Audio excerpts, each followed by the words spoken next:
কচুয়াবাজার ছাত্র যুব সমাজের উদ্যোগে মিনিবার ফুটবল টুর্নামেন্ট 2024-এর উদ্বোধন করা হয়েছে।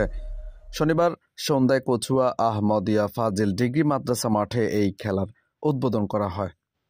চাটখিল উপজেলা বিএনপির আহ্বায়ক কমিটির সদস্য মোস্তাফিজুর রহমানের সভাপতিত্বে ও গোলাম সরোয়ার জুয়েলের সঞ্চালনায় প্রধান অতিথি হিসেবে উপস্থিত থেকে বক্তব্য রাখেন উপজেলা বিএনপির সাবেক সাধারণ সম্পাদক ও জেলা বিএনপির সদস্য বিফি আব্দুর রহিম।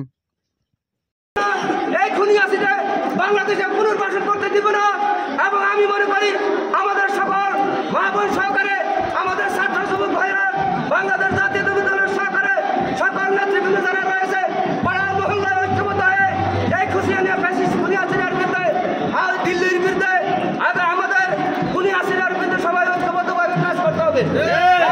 বিশেষ অতিথি ছিলেন দরবেশপুর ইউনিয়ন বিএনপির সভাপতি হাফেজ আহমেদ, সাধারণ সম্পাদক ইব্রাহিম খলিল, সহসভাপতি রুহুল আমিন, পরাকোট ইউনিয়ন পরিষদের সাবেক চেয়ারম্যান তাওহিদুল ইসলাম, ভোলাকোট ইউনিয়ন যুব দলের সাধারণ সম্পাদক মোতালেব হোসেন, উপজেলা শ্রমিক দলের সাধারণ সম্পাদক আব্দুল লতিফ আকন্দ, সহসভাপতি মাসুদ আলম পাটোয়ারি, উপজেলা ছাত্র দলের যুগ্ম আহ্বায়ক কামরুল হাসান রাজু সহ অনেকেই।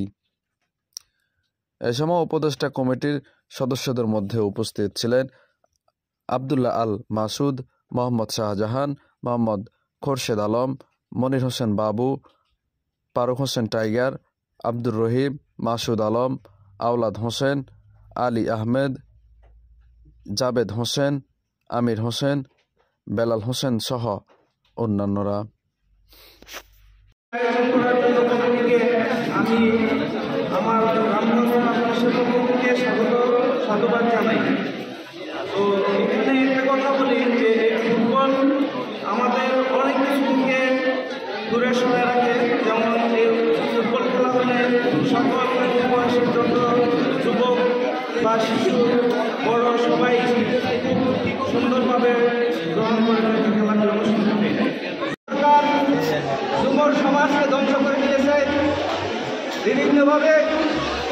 মাদক দ্রব্য দিয়ে প্রতিদিন পাড়ায় মহল্লায় ছাত্র ভাইদের মাঝে যুবক ভাইদের মাঝে মাদকের বিভিন্ন মাদকের বাজার সৃষ্টি করে দিয়েছে।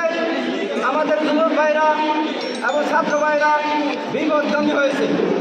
আমি মনে করি আজকের এই উদ্যোগের মাধ্যমে আমাদের ছাত্র ভাইরা যুবক ভাইরা তারা লেখাপড়ার পাশাপাশি তারা আনন্দ উপভোগ করবে এবং খেলাধুলার প্রতি আগ্রহ হবে।